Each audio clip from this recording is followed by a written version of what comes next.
तो सभी भक्तों का स्वागत है और हम सभी भक्तों का धन्यवाद करना चाहेंगे जो सब इकट्ठे हुए हैं हरि कथा के लिए। आज हम भागवत करने से पहले पाठ चैतन्य चरितामृत के आदि लीला के 8वें अध्याय का 5वां श्लोक सुन रहे हैं, जिसमें बताया गया है आदि लीला 8वां अध्याय 5वां श्लोक।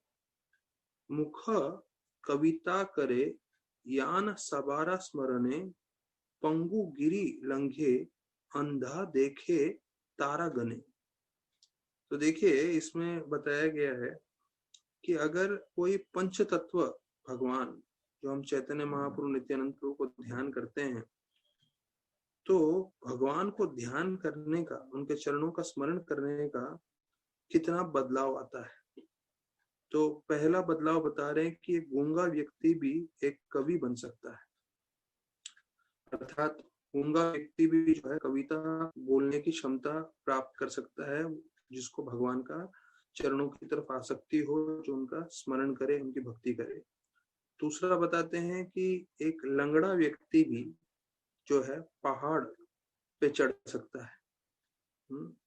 तो हमें मालूम है लंगड़ा व्यक्ति चलने में भी मुश्किल होता है, लेकिन जिसे भगवान की कृपा प्राप्त हो जाए वो पहाड़ पे भी चढ़ सकता है। और एक अंधा व्यक्ति जो है वो जो है आसमान में तारे भी देख पाएगा।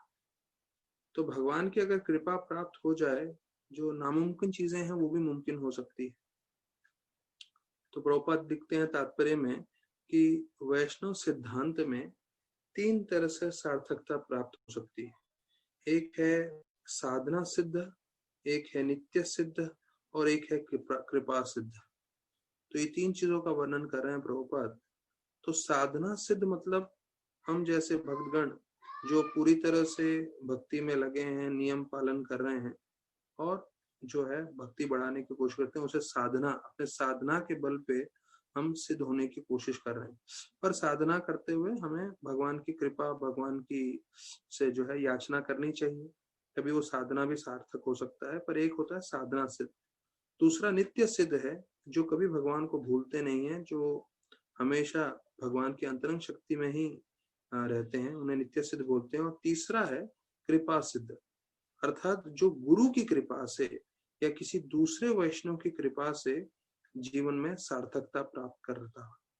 तो यहाँ जो श्लोक है, इस श्लोक में कृष्णदास कविराज गोस्वामी बता रहे हैं कि कृपा सिद्ध मतलब हमें तो मेहनत करना ही है, लेकिन अगर हमें मेहनत के साथ साथ किसी वैष्णव की कृपा मिल जाए, गुरु की कृपा मिल जाए, तो हमारा जीवन पूरी तरह से सार्थक हो सकता है, ऐसे करके बता रहे हैं। तो इसलिए जो है वैष्णव सेवा जो है सबसे प्रमुख है, तो वो हमें हमेशा ध्यान रखना चाहिए और हमेशा हर पल जो है किसी न किसी तरीके से हमें वैष्णव की सेवा करने की कोशिश करनी चाहिए।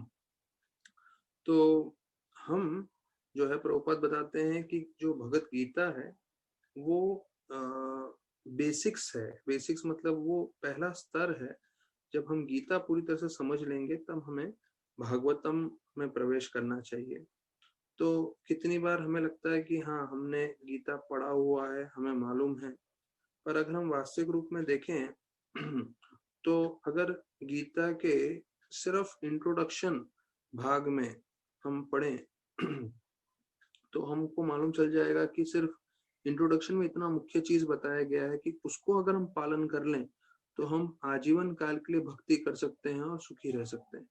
सिर्फ मैं इंट्रोडक्शन तो 30-35 पन्ने का है, मैं इंट्रोडक्शन से पहले प्रीफेस पे बोलता हूँ। प्रीफेस मतलब जो सिर्फ 2 पन्ने का है, अगर हमने उसको ध्यान से पढ़ लिया। प्रभुपाद देखिए उन्होंने पूरा भागवत लिखा है, चैतन्य चरितामृत लिखा है, बहुत सारे दूसरे 60 के करीब उन्होंने किताबें लिखी है, लेकिन प्रभुपाद का सिर्फ एक पन्ना अगर हम पढ़ लें और उसको अपने जीवन में स्वीकार कर लें तो उससे हमारा पूरा जीवन सार्थक हो सकता है। तो प्रभुपाद अपने प्रीफेस में लिखते हैं सेंट्रल पॉइंट ऑफ गीता क्या है, मतलब मुख्य संदेश गीता की तरफ से क्या है वो बताते हैं प्रभुपाद। प्रभुपाद लिखते हैं ये प्रीफेस में है कि जीव जो है वो बहुत प्रसन्न रहता है क्योंकि वो भगवान का अंश है और उसका एक कर्तव्य है कि भगवान की सेवा करना। लेकिन माया के प्रपंच से जो है वो अपना इंद्र भोग में लगा है अलग अलग तरीकों से। तो अगर वो अपनी इंद्रियों को प्रसन्न करने के अलावा करने का छोड़ के अगर वो भगवान की सेवा करे, हाँ, तो उसका जीवन सार्थक है। और भगवान ये जो है कह रहे हैं और भगवान ये डिमांड कर रहे हैं, मतलब मांग रहे हैं, हाँ, कि ये जो है मुख्य चीज है कि जीव जो है वो सिर्फ भगवान की सेवा करे और भगवान की सेवा करके ही संतुष्ट हो सकता है। और प्रभुपाद जैसे लिख रहे हैं यहाँ पे कि माया के प्रपंच में आके हम बहुत अन्य अन्य तरीकों से जो है इंद्रियां भोग करने की कोशिश कर रहे हैं, but will never make him happy, लेकिन ये हमें कभी संतुष्ट नहीं करेगा। लेकिन दूसरी ओर जब हम कृष्ण की सेवा करेंगे तो हम संपूर्ण रूप से संतुष्ट हो जाएंगे। तो प्रभुपाद बोलते हैं this is the central point of Gita. तो अगर हमें पूरा गीता का सार समझना है तो वो यहाँ पे स्पष्ट रूप से बताया गया है। क्या है गीता का सेंट्रल पॉइंट, मतलब सबसे केंद्र बिंदु जिसे बोलते हैं, ये है कि हमें जो है अलग अलग तरीके से हम इंद्र भोग कर रहे हैं और इंद्र भोग करने से हम कभी संतुष्ट नहीं होने वाले, हम कभी प्रसन्न नहीं होने वाले। हमारी जो इंद्र भोग करने की प्रवृत्ति है उसके जगह पे अगर हम भगवान की सेवा करें तो जो है हम संपूर्ण रूप से संतुष्ट हो जाएंगे। तो देखिए ये 2 लाइन में बोल दिया, उसके बाद अभी प्रवचन करना है, हम भागवत में भी जाएंगे। पर अगर ये 2 लाइन अगर हम समझ गए कि हाँ हम सब तरह से इंद्रियां भोग कर रहे हैं पर वो हमें कभी भी संतुष्ट नहीं करने वाला है। हाँ, उस समय थोड़ा आनंद अवश्य दे देगा, हाँ, लेकिन वास्तविक रूप में वो हमें संतुष्टि नहीं दे सकता है। संतुष्टि सिर्फ कृष्ण भगवान की भक्ति में ही हमें प्राप्त हो सकता है। और ये जो है प्रभुपाद सेंट्रल पॉइंट बताते हैं। और यहाँ तक कि प्रभुपाद देखिए इतने बड़े आचार्य हैं, इतना उन्होंने शास्त्र लिखे हैं, पूरे मंदिर उन्होंने एक किए हैं, पूरे विश्व भर में प्रारंभ किए हैं। पर प्रभुपाद यहाँ लिखते हैं कि मैंने जो कुछ भी किया है वो मेरा कोई उसमें श्रेय नहीं जाता है, सब श्रेय मेरे गुरु महाराज को जाता है। तो हिज डिवाइन ग्रेस ओम विष्णुपाद परमहंस परिविकाचार्य स्तोत्र श्री श्रीमद भक्ति सिद्धांत सरस्वती गोस्वामी महाराज प्रभुपाद। इतना लंबा प्रभुपाद जी उनका नाम लिखते हुए बता रहे हैं। तो देखिए ये एक प्रामाणिक शिष्य का जो है दर्शा रहे हैं कि एक प्रामाणिक जो शिष्य होता है, प्रामाणिक भक्त होता है, वो किसी भी चीज का श्रेय नहीं देता है, वो हर एक चीज का श्रेय अपने गुरु को देता है। और वो ये बोलता है कि जो कुछ भी मैं कर रहा हूँ वो सब गुरु की कृपा से है। तो ऐसे ही इंट्रोडक्शन में भी बहुत सारी चीजें हैं, तो हम लोग धीरे धीरे वो भी पढ़ेंगे। और फिर प्रभुपाद ने जो तात्पर्य में बताया हुआ है, जो हमारे लिए जो भक्त हैं उनके लिए जो बहुत महत्वपूर्ण है लागू करने के लिए, तो वो हम सुनते रहेंगे धीरे धीरे। अभी तो सिर्फ एक शुरुआत में मैंने आपको एक फेस बताया है और आगे हम चर्चा करेंगे। तो भागवतम का जो हमारा चर्चा चल रहा है तीसरे स्कंद का 25वें अध्याय में, तो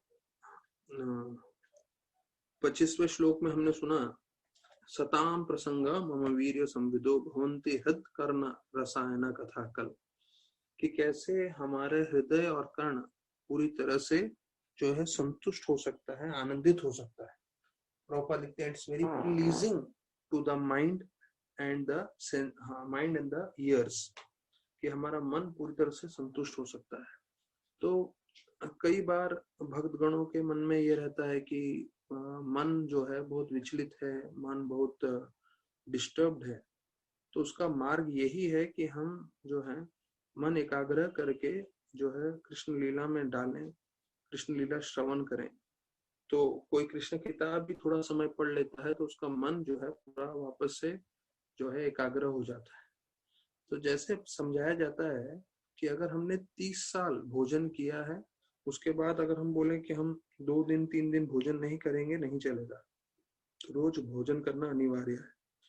तो उसी प्रकार से हमने 30 साल भक्ति की हो, लेकिन उसके बाद अगर हम बोले कि नहीं 3 दिन 4 दिन मैं भक्ति नहीं करूंगा, माला नहीं करूंगा, श्रवण नहीं करूंगा, नहीं, रोज नित्य रूप से श्रवण करना अति आवश्यक है। तभी हमारा मन जो है वो वश में रहेगा। तो इसमें हमने सुना, प्रभुपाद बोलते हैं कि भक्तों का संग मतलब भगवान का संग है। तो हमें ये चीज हमेशा ध्यान रखनी है कि हम जो है हमेशा भक्तों के संग में रहें, कि ऐसे भक्तों के संग में हम भगवान का संग कर सकते हैं। तो ये जो 23, 25, 22, 21 और 20 और 19 श्लोक है, ये सारे मुख्य श्लोक है तीसरे स्कंद भागवतम में 25वें अध्याय में। तो मेरा ये रिक्वेस्ट रहेगा सब भक्तगण इसको मार्क कर लें, इन श्लोकों को 19, 20, 21, 22, 23, यहाँ तक कि 24 भी और 25। तो ये जो है पूरा 6 श्लोकों का जो श्रृंखला है, 6-7 श्लोकों का, तो ये बहुत महत्वपूर्ण है। और सब इन एक एक श्लोकों में हमने एक एक जो है महत्वपूर्ण चीज सीखे हैं। तो यहाँ पे अभी 26वें श्लोक में आगे हम बढ़ते हैं। इसमें ज्ञान और योग के बारे में बताया गया है। तो 26वें श्लोक में भक्ति मिश्र योग के बारे में बताया गया है, अर्थात कोई योग पद्धति पालन कर रहा है और उसके साथ जो है वो भक्ति भी साथ में उसको जोड़ रहा है। तो बताया जाता है भक्ति मिश्र योग होता है, जिसमें सबसे प्रमुख है अष्टांग योग और भक्ति योग उसके पीछे है, तो वो भक्ति मिश्र योग बोलते हैं। तो इसमें बताया जाता है 26वें श्लोक के अनुवाद में आ रहा है, ट्रांसलेशन में प्रभुपाद बताते हैं कि जब कोई भक्ति में पूरी तरह से लग जाता है भक्तों के संग में, तो फिर उसका असर क्या होता है? A person gains distaste for sense gratification. तो अगर हम भक्ति में प्रगति कर रहे हैं तो हमें कैसे मालूम चलेगा कि हम कितना प्रगति किए हैं? तो इंद्र भोग की तरफ हमारी आसक्ति कम हो जानी चाहिए। यहाँ तक कि प्रभुपाद लिखते हैं कि उसका पूरा मन हट जाता है इंद्र भोग में, इस जीवन में भी और अगले जीवन में भी। क्यों? क्योंकि वो हमेशा भगवान का स्मरण कर रहा है।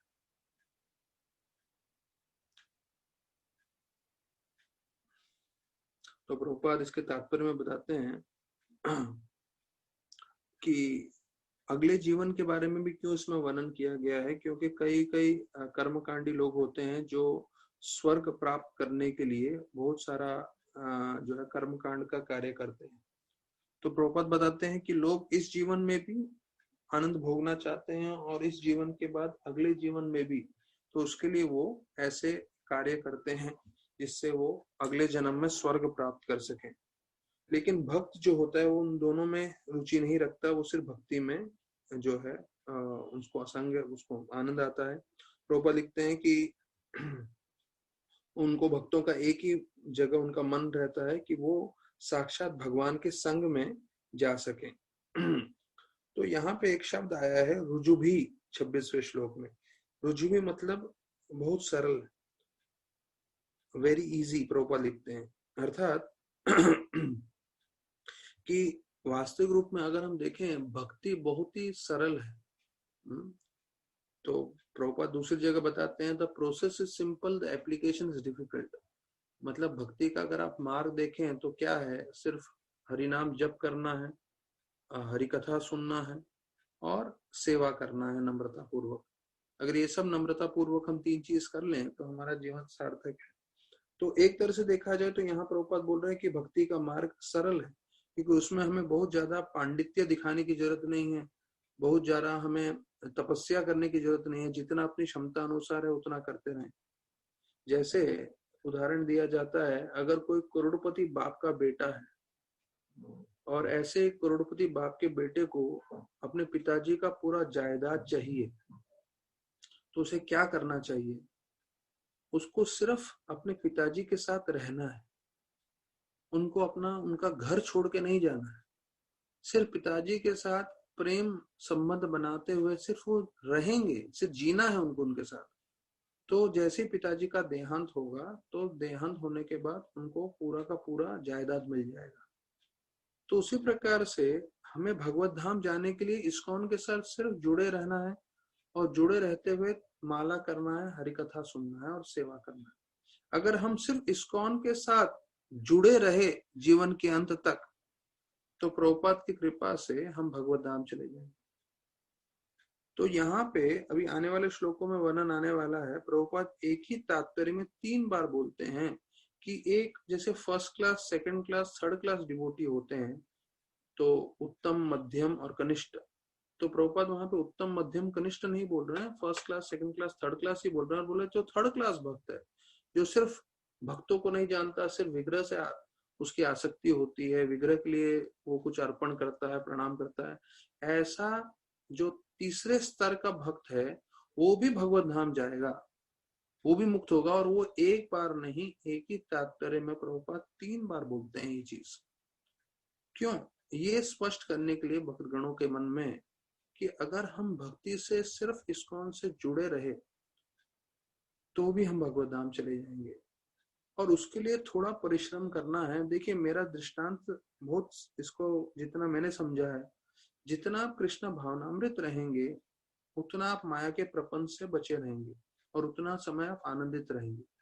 और जितना समय आप कृष्णा कॉन्शियस नहीं रह के माया कॉन्शियस रहेंगे, इंद्रभोग में लगेंगे, तो इंद्रभोग का आपको दुख मिलेगा।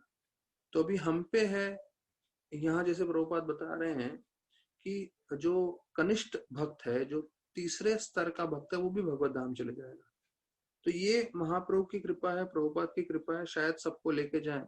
लेकिन जब तक हम इस शरीर में हैं, इस जीवन में हैं, हम जितना भक्ति करेंगे उतना समय हम कृष्ण के संपर्क में रहेंगे, पूरे आनंद में रहेंगे।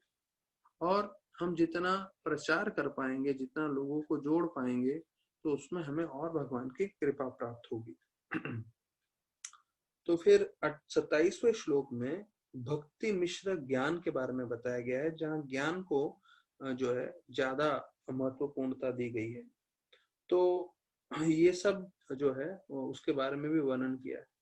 तो प्रभुपाद लिखते हैं, thus by not engaging in the service of the 3 modes of material nature and by developing Krishna consciousness, by which the mind is always fixed in devotional service unto Supreme Bhagavan, one achieves association in this very life। अब ये देखिए इसमें लिख रहे हैं प्रभुपाद कि सिर्फ इसी जीवन में, ये 27वां श्लोक है, तो इसमें ये बहुत महत्वपूर्ण है कि इसी जीवन में जो है वो हम भगवान को प्राप्त कर सकते हैं।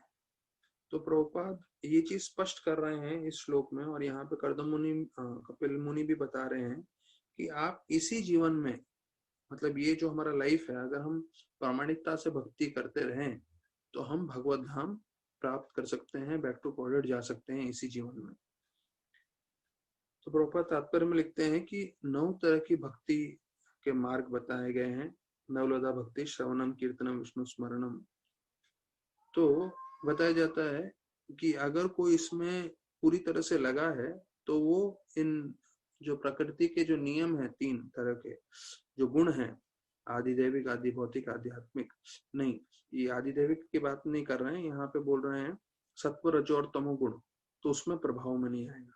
तो प्रभुपाद बोलते हैं कि जब तक हमें भक्ति में अच्छा से जो है हम सेवा में नहीं लगेंगे, तब तक हम भौतिक चीजों को नहीं छोड़ पाएंगे, भौतिक आसक्ति नहीं छोड़ पाएंगे, और भौतिक कार्य या भौतिक सेवा नहीं छोड़ पाएंगे। तो देखिए प्रभुपाद बता रहे हैं कि 2 चीज है, एक है आध्यात्मिक सेवा और एक है भौतिक सेवा। अगर जब तक हमें आध्यात्मिक सेवा रोमांचकारी नहीं लगेगी, तब तक हम भौतिक सेवा में ही लगे रहेंगे, भौतिक इंद्रभोग में ही लगे रहेंगे। तो हमें किसी ना किसी तरह से जो हमें पसंद है आध्यात्मिक रूप से, वो कार्य करते रहना चाहिए।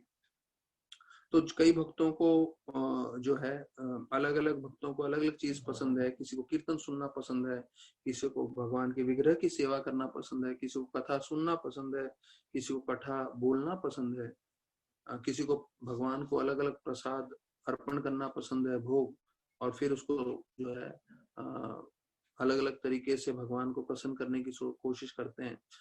तो ये सब, कई लोगों को, भक्तों को सेवा करना पसंद है। तो ये सब जो है प्रामाणिक रूप है, और किसी ना किसी तरीके से हमें जो हमें पसंद है उसमें हमें अपना पूरा मन लगा देना चाहिए, जिससे हम भौतिक चीजों की तरफ आकर्षित ना हो। तो यहाँ पे प्रभुपाद अंत में वर्णन कर रहे हैं 27वें श्लोक में कि चैतन्य महाप्रभु जो स्वयं भगवान है उन्होंने भी स्वीकार किया है कि ये जो श्रवण करने का जो मार्ग है भक्तों के संग में, वो सबसे उत्तम है। तो यहाँ पे देखिए, जो हम लोग कथा कर रहे हैं, ये चैतन्य महाप्रभु स्वयं कृष्ण भगवान जो है इस मार्ग को सबसे उत्तम बता रहे हैं और बोल रहे हैं ये जो है हमें हमेशा करना चाहिए।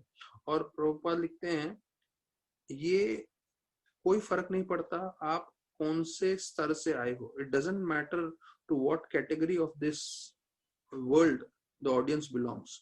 मतलब जो श्रवण करने वाले हैं वो कौन से धर्म से हैं, उनका क्या बैकग्राउंड है, वो कोई उसका महत्व नहीं है। क्यों? क्योंकि जैसे आप हरिकथा में जुड़ जाओगे तो वो हरिकथा की शक्ति से जो है आपका पूरी तरह से शुद्धिकरण हो जाएगा। तो प्रभुपाद लिखते हैं, अगर कोई नम्रता पूर्वक जो है भगवान की हरिकथा सुनता है प्रामाणिक भक्त से, तो वो जो है भगवान को प्राप्त कर सकता है। जबकि भगवान को आप कोई जो है इतना आसान नहीं है प्राप्त करना।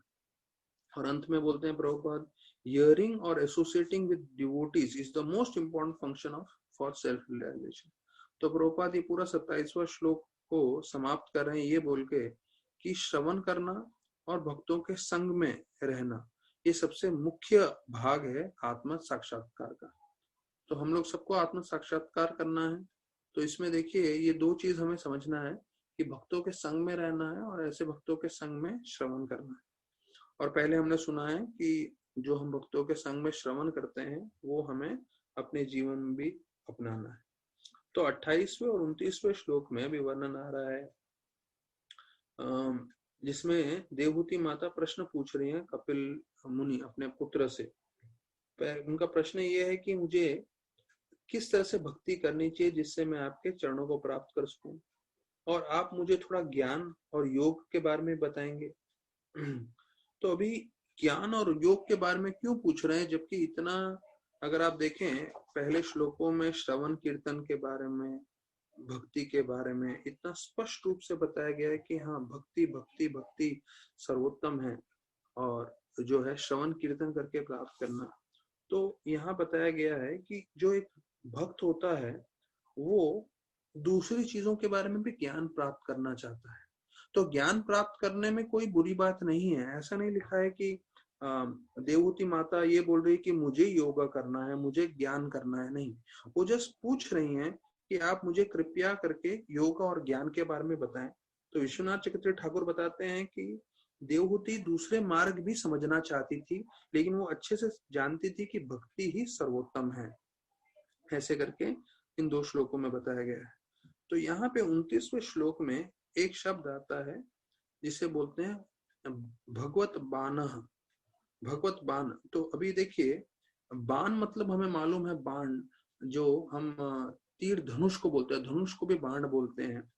तो यहाँ पे बाण, भगवत बाण का मतलब है, तो धनुष का एक उसका इस्तेमाल होता है जिससे वो तीर लगा के बाण पे उसको जो है उपयोग करे तीर को, और तीर को जब मारे तो तीर जो है जो उसका निशाना है वो निशाने पे पहुंचे। तो ये उद्देश्य होता है बाण का। तो यहाँ पे भगवत बाण बोला गया है या उसको ऐसा तीर बताया गया है।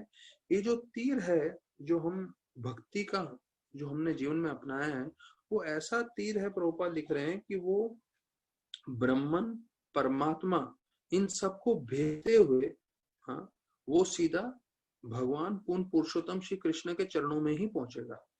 तो ये तीर, ये बाण ऐसा बताया गया है जो किसी चीज में भी रुकेगा नहीं। जैसे तीर जब छोड़ देते हैं तो वो तीर जो है सीधा अपना जो बिंदु है, केंद्र बिंदु जहां पे उसको पहुंचना है वहीं पे जाके रुकता है। तो वैसे ही भगवत बाण का मतलब है ये जो भक्ति का मार्ग है वो आपको सिर्फ पूर्ण पुरुषोत्तम भगवान कृष्ण के चरणों पे ही पहुंचाएगा। तो बोलते हैं ये जो भक्ति का मार्ग है उसका उद्देश्य क्या है, यहाँ 29वें श्लोक में बताया गया है। उसका उद्देश्य ये है कि ये जो भौतिक जो हमारा प्रपंच है is meant to complete and the material existence. ये जो हमारा भौतिक जीवन है उसको पूरी तरह से अंत कर दे। तो प्रभुपाद बोलते हैं यहाँ स्पष्ट बता रहे हैं कि एक नहीं दो श्लोकों का वर्णन कर रहे हैं और जिसमें बता रहे हैं कि अगर कोई भक्ति करता है तो वो इस जीवन के अंत में भगवत धाम चले जाता है। तो हमने पिछले जो है ऊपर के श्लोक में देखा था, in this very life, Prabhupada स्पष्ट कर रहे हैं कि गीता में भी यही बताया है, भागवत में भी यही बताया गया है कि हमें ज्यादा शंका नहीं करना चाहिए। प्रभुपाद देखिए इन किताबों को प्रभुपाद बोल के गए लॉ बुक्स हैं। लॉ बुक्स मतलब जैसे कोई कोर्ट में जैसे लॉ बुक्स होते हैं जिसके आधार पे सब केस लड़ते हैं, वैसे ये हमारे आध्यात्मिक जीवन के लॉ बुक्स हैं। तो गीता और भागवत में दोनों में एक ही चीज बता रहे हैं, क्या इसी जीवन में आप भगवत धाम जाएंगे। प्रभुपाद 4.9 और 15.6 ये दोनों जो है श्लोक का वर्णन कर रहे हैं 29वें श्लोक में। ये हम लोग 5th चैप्टर 25वें अध्याय के 29वें श्लोक में है, और यहाँ पे ये 2 श्लोक का वर्णन कर रहे हैं, यद गत्वा ना निवर्तन्ते, मतलब एक बार उधर जो जाएगा वो वहां से वापस नहीं आएगा। और दूसरा बोल रहे हैं त्यक्त्वा देहम पुनर्जन्म नहीं थी, कि आपका पुनर्जन्म नहीं होगा। तो ये 2 श्लोक का वर्णन कर रहे हैं और बोल रहे हैं कि ये जीवन भक्तों का अंतिम जीवन होगा और इसके बाद वो भगवत धाम चले जाएंगे। और हमें क्या चाहिए कि सिर्फ जीवन पर्यंत हम माला कर सकें, भागवत सुन सकें और जितनी क्षमता है सेवा कर सकें। तो यहाँ पे प्रभुपाद बोल रहे निर्वाण का मतलब है जो है जो आत्मा है वो हमेशा अमर है। हाँ, तो निर्वाण शब्द का मतलब है कि प्रभुपाद लिखते हैं does not finish the existence of the soul. तो निर्वाण मतलब कई लोग क्या सोचते हैं कि भाई जो है सब कुछ खत्म हो जाएगा, आत्मा भी खत्म हो जाएगी। नहीं, तो प्रभुपाद बोलते हैं निर्वाण मतलब इस भौतिक जगत का अंत हो जाएगा, हाँ, और हम भगवत धाम चले जाएंगे। तो निर्वाण मतलब एक मुक्ति के समान जो है उसके साथ उसकी तुलना की गई है, निर्वाण शब्द का मतलब है।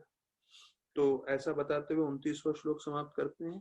30वें श्लोक में कुंती महारानी बताते हैं कि मैं बहुत बुद्धिमान नहीं हूँ भगवान को समझने के लिए, लेकिन मैं समझ सकती हूँ अगर आप मुझे कृपा देंगे। 30वें श्लोक में बोलते हैं और उसके बाद मैं समझ के आध्यात्मिक रूप से आनंद प्राप्त कर सकती हूँ। तो ये अच्छा जो है भाव है देवभूति माता का। तो प्रभुपाद इसके तात्पर्य में बता रहे हैं कि जो भगवान का ज्ञान है वो इतना आसानी से जो है कोई समझ नहीं सकता, विशेष रूप से जो कम बुद्धि वाले लोग हैं वो बिल्कुल नहीं समझ सकते। लेकिन अभी देखिए प्रभुपाद कैसे इस तात्पर्य में मुख्य चीज बता रहे हैं कि जो भगवान के बारे में जो ज्ञान है वो एक आम जीव नहीं समझ सकता, लेकिन अगर गुरु उन पे कृपा करें तो भले ही जो भक्त हैं वो बुद्धिमान न हो या प्रभुपाद लिखते हैं कम बुद्धि के हों, अनइंटेलिजेंट हो, लेकिन अगर उन पे गुरु की कृपा हो जाएगी तो वो सब कुछ समझ सकते हैं। तो देखिए हमारा कुछ भी स्तर हो, अगर हम एक प्रामाणिक गुरु के संपर्क में हैं और गुरु की कृपा आ जाएगी, तो गुरु की कृपा आने से हम सब जो है आध्यात्मिक ज्ञान प्राप्त कर लेंगे। तो इतना इसमें स्पष्ट बताया गया है। तो हमें चाहिए कि हम प्रामाणिकता से एक प्रामाणिक गुरु से जुड़े रहें और जो है हम अपनी सेवा अपनी क्षमता अनुसार ज्यादा से ज्यादा करें। प्रभुपाद लिख रहे हैं, विश्वनाथ चक्रवर्ती ठाकुर बताते हैं यस्य प्रसाद भगवत प्रसाद हो, कि मतलब अगर हमें गुरु की कृपा मिलेगी तब हमें भगवान की कृपा प्राप्त होगी। तो अभी कपिल मुनि जो हैं वो माता के प्रश्न पूछ रहे हैं, माता ने प्रश्नों का जवाब दे रहे हैं। उन्होंने जो प्रश्न पूछे थे कि कैसे मैं आपके चरणों को प्राप्त कर सकती हूँ, तो किस तरह से मुझे भक्ति करनी चाहिए, तो उसका जो है प्रश्न का उत्तर दे रहे हैं। तो अभी यहाँ पे 31 श्लोक में आता है कि वो सांख्य के बारे में बताते हैं जो भक्ति और योग का मिश्रण है 31 श्लोक में, और 32वां श्लोक जो है वो विशेष रूप से भक्ति के बारे में वर्णन कर रहा है। तो पहला इसमें बताया गया है 32वें श्लोक में कि भक्ति करना चाहिए बिना कोई भौतिक इच्छा के। यहाँ पे वर्णन किया था senses that serve the supreme Lord as confirmed by the scriptures and guru. तो इंद्रियों से भगवान की सेवा करनी चाहिए जो शास्त्र और गुरु में वर्णन किया गया है, और मन जो है वो विशेष रूप से भगवान की सेवा में लगना चाहिए। तो ये जो चीज है वो मुक्ति से भी बढ़कर है। तो अगर आप इस श्लोक में देखेंगे प्रभुपाद भी लिख रहे हैं कि अगर हम भगवान की सेवा कर रहे हैं भक्ति में लगकर, जो और उसके साथ करते समय हमें ये ध्यान रखना है हमारी कोई इच्छा न हो। तो अगर हम, जैसे मैंने पहले बोला है, पहले स्कंद के दूसरे अध्याय के 6 श्लोक में देखेंगे तो अहेतु की भक्ति का वर्णन किया गया है कि हम जो है बिना हेतु के सिर्फ भगवान को प्रसन्न करने के लिए सेवा करना चाहिए। तो अगर हम उस भाव से सेवा कर रहे हैं तो ये मुक्ति से भी उत्तम है। तो यहाँ पे बताया गया है 32वें श्लोक में कि ये मुक्ति से बढ़कर है, मतलब कोई मुक्त हो जाए उससे बढ़कर क्या स्थिति है कि हम निस्वार्थ भाव से जो है भगवान की सेवा करें। तो देखिए ये अवसर हम सबके पास है कि हम निस्वार्थ भाव से सेवा करें, भक्ति करें। और जब हम निस्वार्थ भाव से सेवा करेंगे, भक्ति करेंगे, तो वो मुक्ति से भी बढ़कर है। तो ये जो है फल हमें मिल रहा है अगर हम भक्ति से जुड़ते हैं। तो प्रभुपाद बोलते हैं भगवान का एक नाम है ऋषिकेश।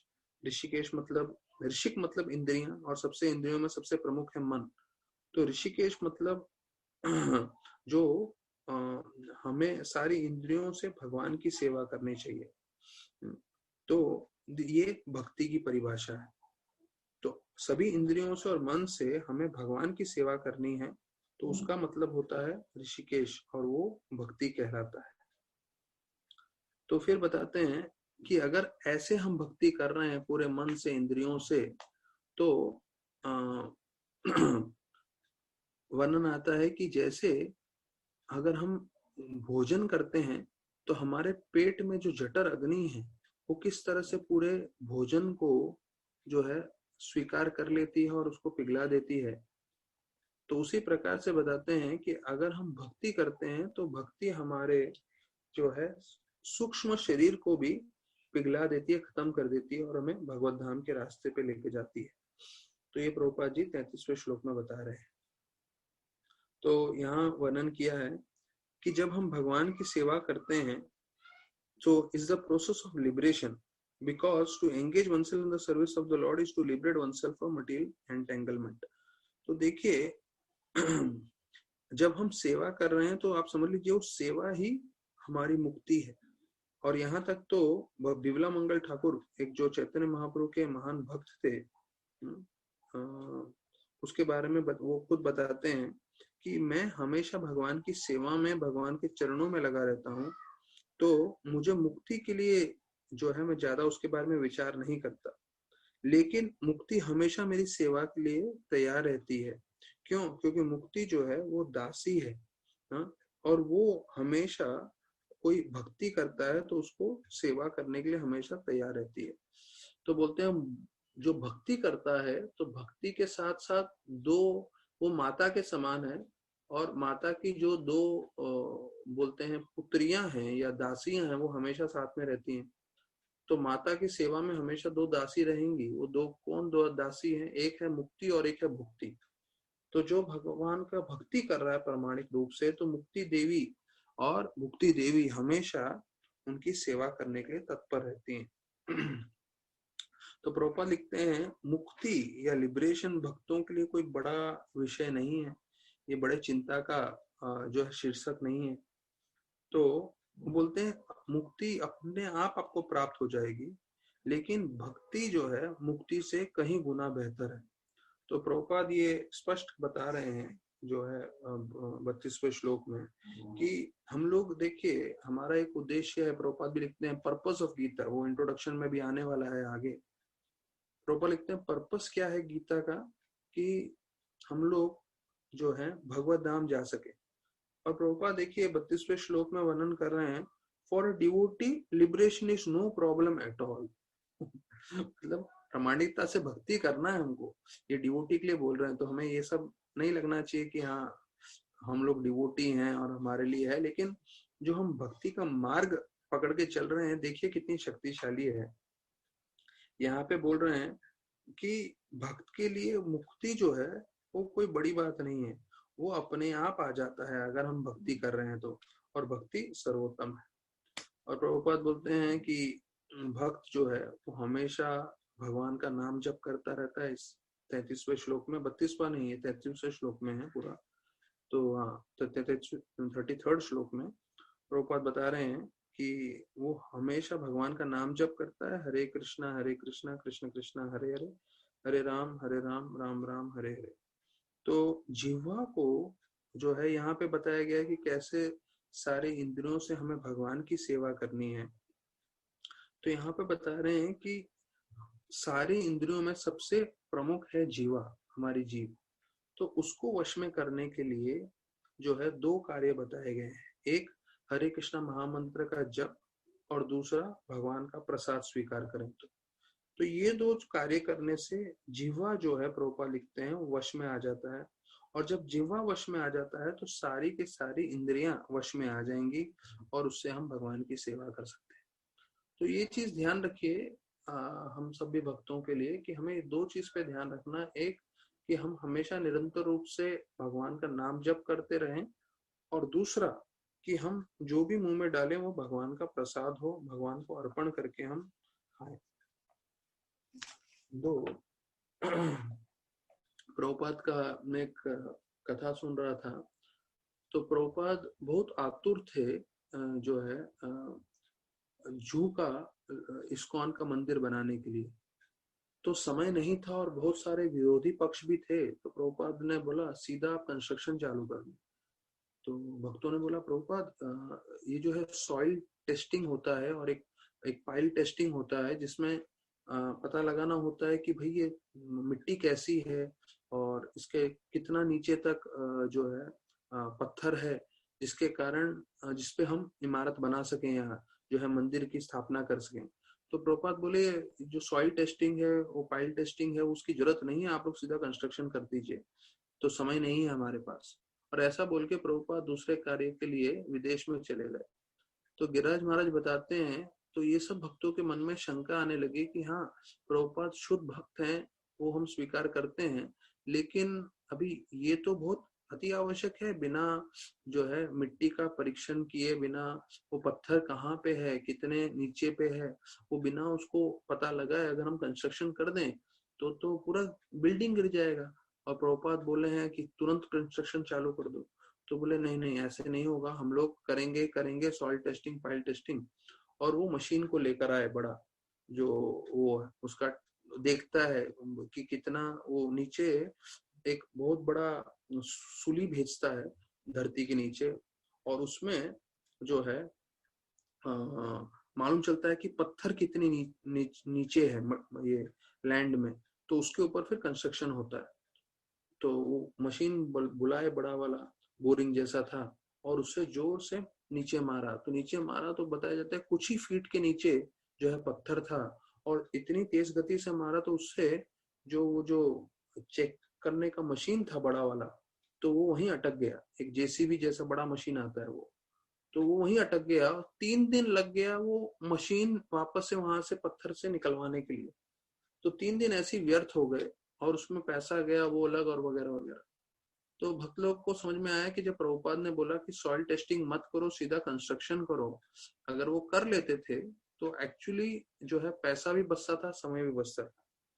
तो कई बार जब शुद्ध भक्त कुछ बोलते हैं तो हम समझ नहीं पाते हैं, पर हमें जो है उस पर श्रद्धा रखनी चाहिए और उसे अपने जीवन में अपनाना चाहिए।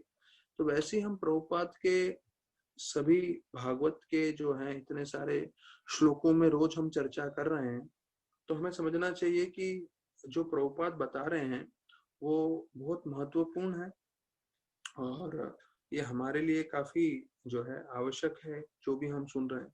प्रभुपाद के जीवन के बारे में मैं आप लोगों को थोड़ा बताना चाहूंगा, क्योंकि हमने जो है प्रभुपाद का भागवत इतने दिनों से सुन रहे हैं, पर प्रभुपाद जी का लीलामृत में प्रभुपाद जी का कई जगह उन्होंने खुद ने बताया है कई चीजों को, तो वो भी हमें सुनना चाहिए। तो प्रभुपाद बताते हैं कि जब वो छोटे से बच्चे थे तो वो हमेशा सुनते थे अपने पिताजी को आरती करते हुए। तो प्रभुपाद लिखते हैं डिंग डिंग डिंग डिंग ऐसा करके प्रभुपाद बोलते हैं कि हम हमेशा घंटी सुनते रहते थे, और जब हम उठते थे तो हम देखते थे कि हमारे पिताजी कृष्ण भगवान की सेवा कर रहे हैं, उनके सामने प्रणाम कर रहे हैं। तो देखिए बच्चे जो है वो बहुत ध्यान पूर्वक अपने माता पिता को देखते हैं, और जो माता पिता कर रहे हैं वो उनके मन में छवि बन जाती है। प्रभुपाद आचार्य बन गए और पूरी जो है उन्होंने दुनिया में प्रचार किया, पर जब वो छोटे से बालक थे और बालक के रूप में उन्होंने कैसे अपने पिताजी को भक्ति करते हुए देखा, वो उनके मन में पूरी तरह से समा गया। तो यहाँ बताया गया है कि जन्माष्टमी के समय जो है, अभी ये प्रभुपाद का जन्म के बारे में आपको बता रहा हूँ। जन्माष्टमी के समय जो है विशेष रूप से कलकत्ता का वर्णन है जहाँ प्रभुपाद जी का जन्म हुआ। तो वहां पे जो है उस समय ये 1896 की बात है, सितंबर 1 जो है जिस दिन प्रभुपाद जन्म हुआ, उससे पहले बताते हैं कि जन्माष्टमी के समय उस समय सब लोग जो है बहुत रूप से उत्तेजित रहते थे। हिंदू तो रहते ही थे और दूसरे धर्म वाले भी जो हैं, यहाँ तक कि कोई ब्रिटिशर्स, क्योंकि 1947 में हमें इंडिपेंडेंस मिला, हम मतलब इंडिपेंडेंस से भी तकरीबन 50 साल पहले चल रहे हैं। तो ब्रिटिशर्स भी कई लोग जो हैं कई बार ये सब फेस्टिवल और उसमें भाग लेते थे, और जो भक्त थे वैष्णव वो तो पूरा रात को 12 बजे तक निर्जली फास्टिंग करते थे। और तोलेगुंज जो है कलकत्ता के एक घर में बताया जाता है प्रभुपाद जी का जन्म हुआ। और जैसे नंद महाराज जो कृष्ण भगवान के पिता थे, उन्होंने नंदोत्सव मनाया था। क्यों नंदोत्सव मनाया था? क्योंकि कृष्ण भगवान 12 बजे रात को जन्म हुए थे और अगले दिन उन्होंने त्योहार मनाया था। तो बताया जाता है कि एक जो प्रभुपाद का एक नाम पड़ा नंदूलाल। नंदूलाल मतलब ये नंदोत्सव के दिन पैदा हुए थे, इसलिए उनका नाम नंदूलाल भी पड़ा था। और उनके पिता और उनकी माता रजनी, पिता का नाम था गौर मोहन डे, ये दोनों ने उनका नाम अभय चरण रखा। तो अभय चरण का मतलब ये था कि उसको किसी चीज का भय नहीं है, वो अभय है। क्यों? क्योंकि उन्होंने कृष्ण भगवान के चरणों में आश्रय लिया है। तो ये अभय चरण शब्द का मतलब है कि जिस ने भगवान के चरणों में पूरी तरह से आश्रय लिया हो, वो कभी भी उसको भय नहीं होगा। तो हमारे जीवन में भी हम पूर्णता भगवान का नाम जप करेंगे, भगवान का भागवत सुनेंगे और अपना जैसे मैंने बताया है सेवा करेंगे, तो जो है हमें भी अभय की प्राप्ति होगी। तो एक जो एस्ट्रोलॉजर है उसने नक्षत्र जो देखते हैं, उन्होंने बताया कि भाई ये जो लड़का है 70 साल की उम्र में जो है 108 मंदिर पूरे विश्व भर में खोलेगा और ये धर्म का पूरी स्थापना करने वाला है। तो वो सुन के उनके माता पिता बहुत प्रसन्न हो गए। तो ये उस समय की बात है, 1896 की बात है। तो तकरीबन आज से 120 या 125 साल पहले आप बोल सकते हैं, 124 साल एग्जैक्ट। तो उस समय बताया जाता है ब्रिटिशर्स लोग ने पूरे भारत पे राज कर रहे थे, और वहां पे ये ब्रिटिशर यूरोपियन लोग अलग जगह रहते थे और भारतीय उस समय अलग जगह रहते थे। तो वो लोग जहाँ रहते थे वहां पे उन्होंने अपने इंद्रभोग का सब प्रबंध करके रखा था। थिएटर लगाए थे, क्रिकेट के फील्ड थे और वगैरह वगैरह। और जहाँ पे बहुत ही अच्छे यूरोपियन उन्होंने बिल्डिंग बनाए थे। और दूसरी ओर थे कलकत्ता के भाग में जहाँ इंडियंस रहते थे, वहां पे लोग धोती और साड़ी में घूमते थे। उस समय भी मतलब इतना धोती का रिवाज था कि सारे बंगाली लोग धोती में घूमते थे। और प्रभुपाद के जो पिता थे वो कपड़े का व्यापार करते थे, और सुवर्ण वणिक नामक उनका जो समाज था उससे वो आए थे। तो इसका बताया जाता है कि गौर मोहन डे, डे करके बताते हैं क्योंकि ये जो है मुल्क और डे ये बहुत ही प्रसिद्ध थे, क्योंकि ये ब्रिटिशर लोग के साथ सोने में और नमक में व्यापार करते थे और उन्होंने बहुत धन इकट्ठा किया था ब्रिटिशर लोग के साथ कार्य करने में। और फिर उसके बारे में थोड़ा और वर्णन किया गया है। तो बोलते हैं प्रभुपाद जी की भक्ति कहाँ प्रारंभ हुई? तो बोलते हैं 150 साल पुराना एक राधा गोविंद का मंदिर था उनके घर के पास, जहाँ पे राधा कृष्ण के विग्रह थे जिन्हें राधा गोविंद करके बोलते थे। तो प्रभुपाद बताते हैं कि वहां पे जो है सारे परिवार वाले सब आते थे और सब भोग चढ़ाते थे और फिर वो प्रसाद सबको बांटते थे। अब प्रभुपाद याद कर रहे हैं कि एक हाथ गाड़ी होता था। हाथ गाड़ी मतलब जिसमें जैसे साइकिल रिक्शा होता है, तो साइकिल रिक्शा में कैसा रहता है कि लोग साइकिल जो सामने चलाने वाला है वो साइकिल चलाते हुए लोगों को ले जाता है, वैसे एक हाथ गाड़ी होती है जिसमें एक आदमी जो है पीछे लोगों को बैठाता है और हाथ से खींचता है। उस जमाने में वैसा हाथ गाड़ी था। तो वहां पे जो है एक उनका मित्र था सुबोधि, जब ये छोटे बच्चे थे, अभय चरण, और वो उनको मोती बुलाता था। और ये दोनों जो हैं वो उनके सबसे बड़े मित्र थे। वो दोनों जो है राधा गोविंद मंदिर में भी जाते थे, दर्शन भी करते थे। और बताया जाता है कि हम दोनों में ऐसी दोस्ती थी कि हम एक मिनट के लिए भी अलग नहीं रहते। तो प्रभुपाद बता रहे हैं कि मैं हमेशा द्वार पे खड़ा रहता था राधा गोविंद मंदिर के, और मैं राधा गोविंद की विग्रह को देखता था घंटों घंटों तक। देखिए, ये एक शुद्ध भक्त जो होते हैं तो उनसे हमें सीखना चाहिए। और वो खुद बता रहे हैं कि मैं जो छोटा बच्चा था, बचपन से मेरा मन में क्या था कि मैं भगवान का दर्शन करूं, और उतना उनका सुंदर रूप था तो उसकी तरफ मैं हमेशा आकर्षित होता था और मैं घंटों घंटों भगवान का दर्शन करता रहता था। और वर्णन किया जाता है 18 इंच के गोविंद जी का विग्रह था, तो तकरीबन तकरीबन 3 फीट का। और राधा रानी उनसे थोड़ी छोटी थी, दोनों जो है पंच धातु के बने हुए थे। और ऐसे में बताया जाता है जब वो सिर्फ 1.5 साल के थे, अभय 1.5 साल के, तो उनको टाइफाइड हो गया। और एक डॉक्टर थे, डॉक्टर बोस, उन्होंने बोला कि ये बच्चा नहीं बचेगा, अगर इसको बचाना है तो इसको एक ही तरीका है, इसको चिकन सूप, मुर्गी का सूप दे दो। तो जो है गौर मोहन डे, उनके जो पिता थे, वो बिल्कुल नाराज हो गए, बोले बिल्कुल नहीं, हम लोग जो है शुद्ध शाकाहारी हैं, ये कभी मैं नहीं दूंगा। तो बोले नहीं तो आपका बच्चा नहीं बचेगा। और डॉक्टर बोस बोले आप शाकाहारी हैं तो आप चिंता मत करिए, मैं अपने घर पे चिकन सूप बना के लेकर आऊंगा। तो बताया जाता है कि गौर मोहन डे की इच्छा नहीं थी, लेकिन वो अपने बेटे को बचाना चाहते थे, इसलिए उन्होंने जो है इसको स्वीकार कर लिया। तो जैसे ही वो सूप लेकर आए, तो सूप देने ही वाले थे उससे पहले अभय ने, जो 1.5 साल के छोटे बच्चे थे, उन्होंने जोर से जो है उल्टी कर दी। और डॉक्टर ने बोला अभी देने की जरूरत नहीं है क्योंकि ये अच्छा साइन है, अभी इनकी तबीयत ठीक हो जाएगी। तो हम देखते हैं कि कैसे भले वो 1.5 साल के छोटे बच्चे थे, पर उस समय से उन्होंने कभी भी जो है 4 नियम का उल्लंघन नहीं किया। फिर जब वो 3 साल के थे, तो बताया जाता है एक बार वो माचिस और उन सब चीजों से खेल रहे थे और वहां पे आग लग गई उनके घर पे, और उनके कपड़े को भी आग लग गई।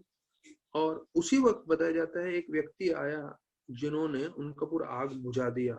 और जो है उनके अभय के पैर में फिर एक छोटा सा निशान रह गया इस आग के जलने से। तो यहाँ पे एक वर्णन ये आ रहा है कि एक व्यक्ति कहीं से तो आ गया और उसने अग्नि बुझा दिया। तो जो शुद्ध भक्त होते हैं, शुद्ध भक्तों के लिए भगवान हमेशा जो है मदद करते हैं, और भगवान हमेशा किसी न किसी के द्वारा जो है उनको हमेशा बचाते हैं। तो अभी जैसे पेंडेमिक चल रहा है, जब 1900 था, मतलब आज से 120 साल पहले, तो वहां बताया जाता है कलकत्ता में प्लेग आ गया था। और उस प्लेग से बताया जाता है सिर्फ कलकत्ता में कम से कम कई सैकड़ों जो है आप बोल सकते हैं 100-200 से भी ज्यादा लोग रोज मर रहे थे। और हजारों की संख्या में लोगों ने जो है कलकत्ता का जो शहर है वो छोड़ के त्याग करके निकल गए थे। तो वहां पे वर्णन आता है ये सब चल रहा है जब प्रभुपाद 4 साल के थे, 1900 की बात है। तो एक बाबा जी थे जिन्होंने संकीर्तन आंदोलन, संकीर्तन कराया पूरे कलकत्ता में, जिसमें बताया जाता है सारे धर्म के लोग, हिंदू, मुस्लिम, क्रिश्चियन, पारसी, सब लोग जुड़ गए।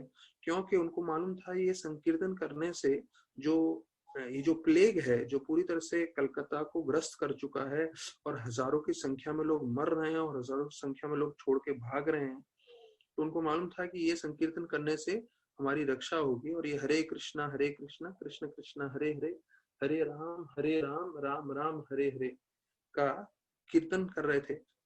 तो बताया जाता है जब हैरिसन रोड में आए तो उनके पिता गौर मोहन डे ने सबका अभिनंदन किया। और अभय 4 साल के भले ही छोटे बच्चे थे, लेकिन वो भी जुड़ गए इस संकीर्तन का आंदोलन में।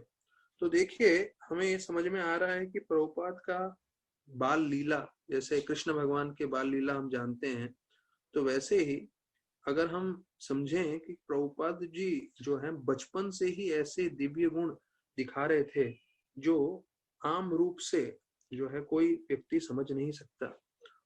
ठीक है, तो यहाँ पे हमने 33वें श्लोक में देखा कि कैसे प्रभुपाद बता रहे हैं कि अगर हम अपनी जीवा को वश में करना है तो उसके लिए हमें 2 कार्य करने हैं, एक तो प्रसाद लेना है और संकीर्तन करना है। तो जो प्रभुपाद 4 साल के बच्चे थे तब से उन्होंने संकीर्तन प्रारंभ कर दिया और उससे बाद तुरंत वो प्लेग जो है कलकत्ता से हट गया, ऐसा वर्णन किया गया है। तो हम 34वें श्लोक में देखते हैं कि इसमें जो है वैदिक भक्ति और अगनुगा भक्ति, इस 2 के बारे में वर्णन किया गया है जो है 34 से 38 श्लोकों में। तो प्रभुपाद लिखते हैं 34वें श्लोक में कि एक जो शुद्ध भक्त होता है वो भगवान की सेवा में लगा रहता है और वो भगवान के चरणों की तरफ उसका पूरा आकर्षण रहता है और उसको बिल्कुल इच्छा नहीं रहती कि भगवान में लीन हो जाना। जैसे मायावादी बोलते हैं कि हमें भगवान में जो है एक होना है, हम और भगवान एक हैं, हम भगवान बन जाएंगे, तो ऐसी बिल्कुल कोई इच्छा नहीं होती। तो वो ऐसा भक्त जो है पूरी तरह से भगवान की सेवा में लगा रहता है और सेवा करते हुए भगवान की लीला का स्मरण करता रहता है। प्रभुपाद लिखते हैं who is unflinchingly engaged always glorifies my pastimes and activities। तो देखिए ऐसे शुद्ध भक्त के क्या लक्षण है, यहाँ बता रहे हैं ऐसे शुद्ध भक्त के लक्षण ये हैं, वो हमेशा भगवान की लीला में जो है स्मरण करने में और उसकी कथा में जो है आनंद लेते हैं। तो प्रभुपाद लिखते हैं इसको एकात्मताम संस्कृत में बोलते हैं और ये जो कोई शुद्ध भक्त होते हैं वो कभी भी इसको स्वीकार नहीं करते। यहाँ तक कि कपिल मुनि बोलते हैं जो शुद्ध भक्त होते हैं 5 तरह के मुक्ति जो हमने पहले चर्चा किया है वो स्वीकार नहीं करते।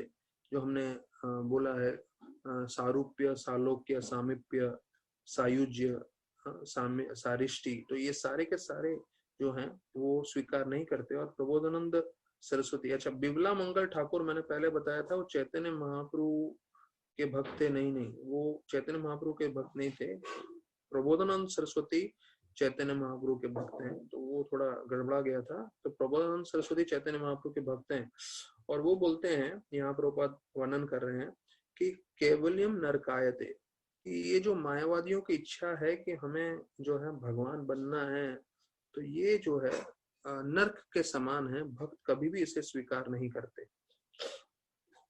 और भक्त का क्या उनकी सोच होती है, क्या विचार होती है, यहाँ प्रभुपाद बता रहे हैं they are always designing ways and means to serve the supreme lord। ये स्पेशली अभी कोरोना वायरस के समय काफी लागू होता है, क्योंकि प्रभुपाद लिखते हैं even in the mist of greatest obstacles of material existence, अर्थात एक भक्त का विचार, भक्त के मन में क्या चलता है वो प्रभुपाद वर्णन कर रहे हैं ये इस 34वें श्लोक में, कि वो अलग अलग तरीके से उसके मन में यही विचार आता रहता है कि कैसे मैं भगवान की सेवा करूं। भले ही बड़ी बड़ी विकट परिस्थिति हो रही है, बड़ी मुश्किलें हो रही हैं, तकलीफें हो रही हैं, ठीक है वो होने दो, लेकिन हर तकलीफ में भक्त का सोच क्या है, भक्त के मन का विचार क्या है कि मैं कैसे सेवा करूं। तो बोलते हैं अगर हम किसी दूसरे मायावादियों का सुन रहे हैं या दूसरे लोगों का सुन रहे हैं तो वो हमारा पूरा भक्ति बिगाड़ देगा, प्रभुपाद लिखते हैं, और हम काफी लंबे समय तक भक्ति में जुड़ नहीं पाएंगे। प्रभुपाद लिखते हैं आप, क्योंकि क्या है ये अभी विशेष रूप से YouTube चैनल आ गया है और वगैरह वगैरह सब आ गए हैं और बहुत सारे कथाकार हैं और कई कई कथा हमें बहुत रोमांचकारी लगेगा, पर अगर वो इस्कॉन के भक्त नहीं है, प्रामाणिक नहीं है और उनमें मायावाद रहेगा तो यही कथा सुन के हमारी भक्ति पूरी तरह से नष्ट हो जाएगी। तो देखिए बहुत ध्यान रखना है, इससे अच्छा तो बेहतर है कि आप जो है ना देखें बिल्कुल भी, या सिर्फ प्रामाणिक इस्कॉन के भक्तों का ही श्रवण करें, क्योंकि इस्कॉन के बाहर किसी का भी ना सुने तो वो बेहतर है। क्योंकि यहाँ पे बताया गया है कि प्रभुपाद लिख रहे हैं, ये ध्यान से सुनिए, they will spoil the entire process and the person hearing them will never be able to come to path of devotional service। मतलब ये लोग पूरा का पूरा भ्रष्ट कर देंगे और हम जो है भक्ति की ओर कभी जुड़ नहीं पाएंगे।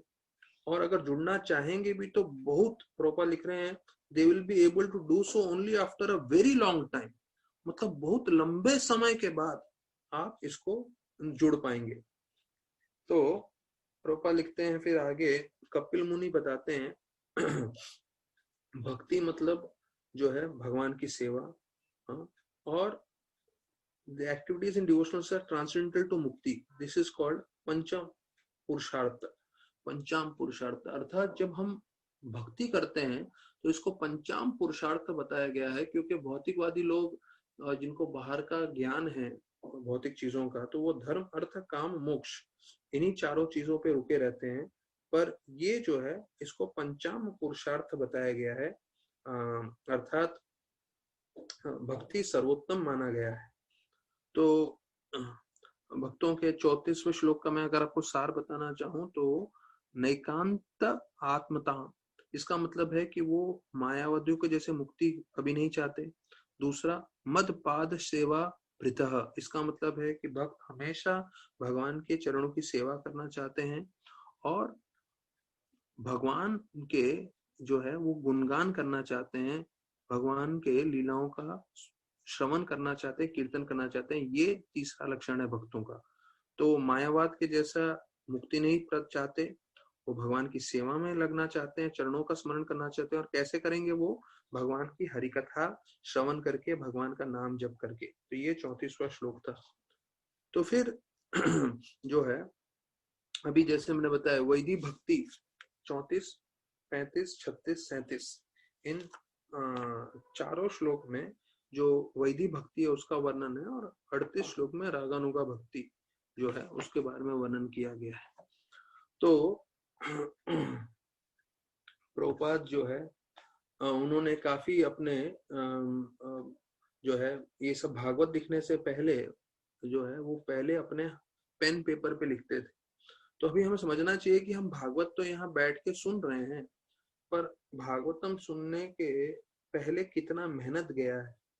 प्रभुपाद जो है पहले हाथ से लिखते थे पेपर पे, ठीक है, फिर जो है बाद में टाइपराइटर आया तो प्रभुपाद टाइप करने लगे और टाइप कर करके ये सब मैन्युस्क्रिप्ट्स बनाते थे। और फिर बाद में काफी साल के बाद डिक्टाफोन आया, और डिक्टाफोन आया तो प्रभुपाद को आई थिंक गर्ग मुनि प्रभु जो है वो लेकर आए। तो प्रभुपाद को बोले, प्रभुपाद ये आपके ट्रांसलेशन के लिए इजी होगा, आपको टाइपराइटर पे टाइपिंग नहीं करना पड़ेगा। तो उनको लग रहा था, ये अमेरिका में उन्होंने लाके दिया शायद गर्ग मुनि प्रभु ने उनको टाइपराइटर नहीं, डिक्टाफोन। तो उनको लगा अरे प्रभुपाद तो साधु हैं, भारत से वृंदावन के साधु हैं, उनको क्या मालूम होगा, तो मैं उनको सिखाऊंगा कैसे इसको इस्तेमाल करना है। जैसे डिक्टाफोन लाया प्रभुपाद सीधा डब्बा खोले, उसको कनेक्ट किए, ये किए और स्टार्ट कर दिए, तुरंत जो है दबा के डिक्टाफोन में रिकॉर्डिंग करना बिजली से कनेक्ट करके।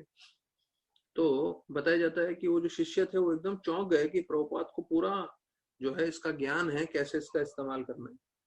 तो बताया जाता है उस समय ये जो है 67-68 की बात होगी कि इतने सारे प्रभुपाद ने लिखे थे और जो है डिक्टाफोन में, तो उसको जो है ट्रांसक्राइब करना बहुत जरूरी था। ट्रांसक्राइब मतलब सुन के जो है पूरी तरह से टाइप करके उसको किताब के रूप में डालना। तो देखिए कृष्ण भगवान कैसे प्रबंध करते हैं। जब प्रभुपाद उधर इस्कॉन की स्थापना कर रहे थे तो उधर एक लड़का आ गया जिसका नाम था नील। अच्छा, अभी ये जो लड़का नील था वो बोल रहा था कि मैं किसी भी संस्था में सेवा करने के लिए आया हूँ, तो मेरे को बताया गया है मेरे कॉलेज से कि मेरे को कहीं ना कहीं संस्था में सेवा करना है, तो मुझे ये लग रहा है कि ये भी संस्था है, क्या मैं कुछ सेवा कर सकता हूँ? तो ब्रह्मानंद प्रभु ने उनको पूछा, इस लड़के को, नील को, तुम किस में एक्सपर्ट हो, तुमको क्या आता है करना? तो उसने बोला ट्रांसक्रिप्शन। ट्रांसक्रिप्शन मतलब अगर किसी ने कुछ रिकॉर्डिंग बोला हो तो उसको सुन के मैं पूरा टाइप करके किताब बना सकता हूँ। तो वो सुन के एकदम खुश हो गए ब्रह्मानंद प्रभु। तो उन्होंने बोला कि हाँ, हमारे आचार्य का बहुत सारा ट्रांसक्रिप्शन का काम बाकी है। तो वो कुछ कितने तो महीने वो वहीं पे ठहरा और उसने जो है Gita, nectar of devotion, Ishopanishad और टीचिंग्स ऑफ लॉर्ड चैतन्य पूरा के ये सारे किताबें जो हैं उसने टाइप करके पूरे किताब फॉर्मेट में बना के दे दिया, जो प्रभुपाद ने सिर्फ डिक्टाफोन में बोल के रखा था। तो और फिर वो जो है ये कार्य होने के बाद चला गया, बाद में कभी उनको किसी ने देखा नहीं, इस भक्त नील को। तो देखिए, कृष्ण भगवान को अपना कार्य कराना हो तो कैसे उस चीज में जो कोई सक्षम है, कोई एक्सपर्ट है, ऐसे व्यक्ति को भेज देते हैं और जो है कार्य संपन्न करते हैं। तो अभी हम जब गीता पढ़ते हैं या ईशोपनिषद पढ़ते हैं या नेक्ट्रोपिड्यूशंस पढ़ते हैं, तो हमें शायद मालूम भी नहीं होगा इसका हिस्ट्री कैसे है, कि कैसे ये किताब का निर्माण हुआ, पर ये सत्य घटना है। तो अभी जो है 35वें श्लोक में वर्णन आ रहा है कि कैसे भक्त जो हैं वो भगवान के एक मुस्कुराते हुए चेहरे और लाल आंखों को देख के प्रसन्न हो जाते हैं, और वो भगवान के रूप को देख के जो है उनका जो रूप हम लोग विग्रह के रूप में देखते हैं, उसको देख के प्रसन्न हो जाते हैं, और वो पूरी तरह से भक्ति में जुड़ जाते हैं, लीन हो जाते हैं। तो प्रभुपाद लिखते हैं कि तात्पर्य में 35वां श्लोक है कि भगवान जो है बड़े कृपालु हैं। हम अपनी इंद्रियों से भगवान को नहीं देख सकते, इसलिए भगवान अर्च विग्रह के रूप में आते हैं, जिसे अर्च का अवतार भी बताया जाता है, जो भगवान से अलग नहीं है। तो भगवान अलग अलग रूप में प्रकट होते हैं, और यहाँ पे विशेष रूप से वर्णन किया गया है वो किस रूप में प्रकट हुए हैं, जो है मिट्टी में, लकड़ी में जो है, या पंच धातु जिसे बोलते हैं मेटल में, इसमें भगवान प्रकट होते हैं। तो अगर हम प्रामाणिकता से प्रार्थना करें तो वास्तविक रूप में ये जो विग्रह है ये अर्च अवतार है, ये भगवान का ही स्वरूप है, वो हमें समझना चाहिए। तो मैं आप लोग को बताऊं कि जो हमारे आचार्यगण हैं वो बताते हैं कि ये कृष्ण संहिता का, मैं आपको थोड़ा अलग से चीज बता रहा हूँ। ये कृष्ण संहिता में भक्ति विनोद ठाकुर बताते हैं कि हमारा जो गांव होता है, जैसे कई लोग जो हैं बंबई में आके रह रहे हैं, पर उनका गांव राजस्थान होगा या बिहार होगा, तो उससे जो है सबकी आसक्ति रहती है, और उनकी भाषा, उनका भोजन वो उनको बहुत प्रिय लगता है। तो ये भक्तों में भी देखा जाता है कि भक्त भी कैसे इन चीज से आसक्त होते हैं। अभी प्रभुपाद जैसे शुद्ध भक्त थे, लेकिन उनके आखिरी समय तक जो है उन्होंने भक्ति चारू महाराज को रखा अपने साथ। क्यों? क्योंकि भक्ति चारू महाराज भी बंगाली थे। हमने देखा कलकत्ता में जो है उनके गौर मोहन डे के घर में उनका जब जन्म हुआ, तो वो बंगाल परिवार में जो है, बंगाली परिवार में उनका जन्म हुआ है। और फिर जीवन भर उन्होंने जिस तरह से अपना जीवन व्यतीत किया, और फिर भले ही विश्व भर में प्रचार किया, लेकिन उनको अपने साथ में कौन चाहिए थे? बंगाली भक्त। तो ऐसे ही बताया जाता है कि एक मराठी भक्त हैं जो महाराष्ट्र में उनका बहुत नाम है। उनको जो है मयूर पंथ भी बोलते हैं और मोर पंथ भी बोलते हैं। तो मयूर का मतलब है मोर, पीकॉक जिसे बोलते हैं इंग्लिश में। तो मोर पंथ उनको ऐसे करके वर्णन किया गया है क्योंकि बहुत उन्होंने अच्छी कविताएं लिखी हैं, और उनकी कविताओं को केकावली करके बोलते हैं। केकावली मतलब जो मोर होता है, जब वो मोर आवाज करता है तो उसको केकावली बोलते हैं। तो इसलिए उनका नाम भी मोर पंथ है। तो उनका जो इतना भी उन्होंने वर्ण कविताएं लिखी हैं उसको केकावली करके वर्णन किया गया है। तो उसमें से एक आप लोगों को मैं बता रहा हूँ, तो ये बहुत महत्वपूर्ण है। इस जो श्लोक है इसमें धरा शब्द का प्रयोग 4 बार हुआ है।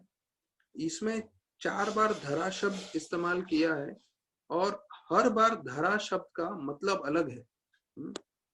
तो ये जो धरा शब्द है इसका मतलब है तारना। तो इसमें तारने का लेकिन हर बार 4 बार अलग अलग मतलब दिया गया है। रजवान करवैया बसवेलिम नखाग्रिम धारा, ये धारा शब्द आया, धरा शब्द। शैलीला तलिम मंदुखाय नग स्वपृष्टिम धरा, दूसरी बार।